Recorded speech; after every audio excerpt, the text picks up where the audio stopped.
All, welcome to Flavourful Tales. ఎలా ఉన్నారండి? అందరూ బాగున్నారా?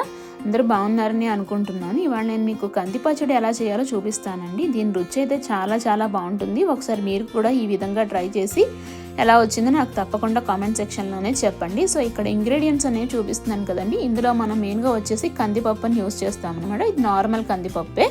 నేను ఇక్కడ ఒక స్పూన్ తీసుకుని ఆ స్పూన్తో 4 స్పూన్ల దాకా కందిపప్పు అనేది తీసుకున్నాను. అలాగే 1/2 స్పూన్ ఆవాలు, 1 స్పూన్ మినప్పప్పు, అలాగే కొంచెం పసుపు, అలాగే ఒక చిన్న నిమ్మకాయ సైజ్ అంత చింతపండుని ఇలా నానబెట్టుకొని ఇలా పెట్టుకోవాలన్నమాట.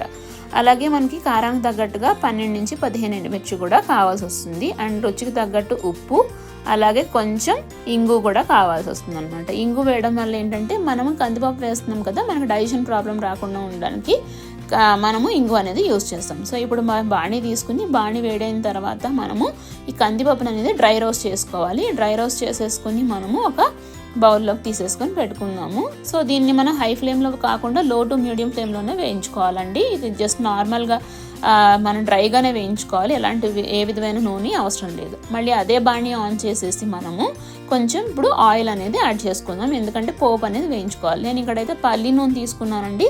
ఈ పోపు వేయించుకోవడానికి పల్లి కానీ నువ్వుల నూనె కానీ వేసుకుంటే బాగుంటుంది. సో ఇందులో మనము 1 స్పూన్ మినప్పప్పును కూడా వేసేసి దీన్ని బాగా దోరగా వేయించుకోవాలి. దోరగా వేయించేసుకున్న తర్వాత మనం ముందుగా తీసుకున్న ఒక 1/2 స్పూన్ ఆవాలను కూడా వేసేసి ఆవాలనేది చిటపటలాడేంత వరకు మనం దీన్ని వేయించేద్దాము.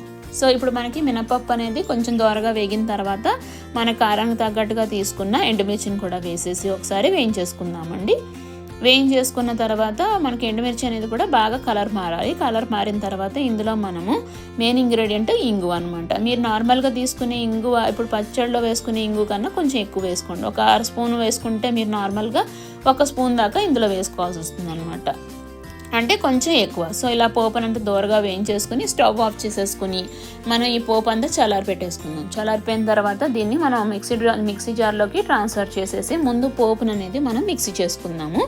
ఇందులోనే మనం కొంచెం ఉప్పు అలాగే కొంచెం పసుపు కూడా యాడ్ చేసేసి దీన్ని ఒకసారి మనము కోర్స్గా బ్లెండ్ చేసేసుకుందాం. సో ఇక్కడ చూపిస్తున్నాను చూడండి, కోర్స్గా బ్లెండ్ అయిపోయింది కదా. సో ఇప్పుడు మనము ముందుగా కందిపప్పు అనేది యాడ్ చేసేద్దాము. కందిపప్పు వేసిన తర్వాత మాత్రమే చింతపండుని వేసుకోండి. కందిపప్పు అనేది మనకు కొంచెం కోర్స్గా అవ్వాలన్నమాట. ముందు దీన్ని కందిపప్పుని మనం మిక్సీ పట్టేసుకుందాము.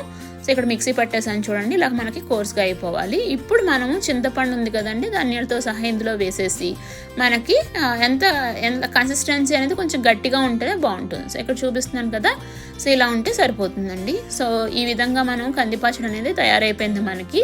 సో దీన్ని మనం వేడివేడి అన్నంలో కొంచెం నెయ్యి వేసుకుని ఈ పచ్చడి కలుపుకుని తింటే చాలా బాగుంటుందండి. ఇది మన అమ్మమ్మల కాలం నుంచి వస్తున్న రెసిపీ.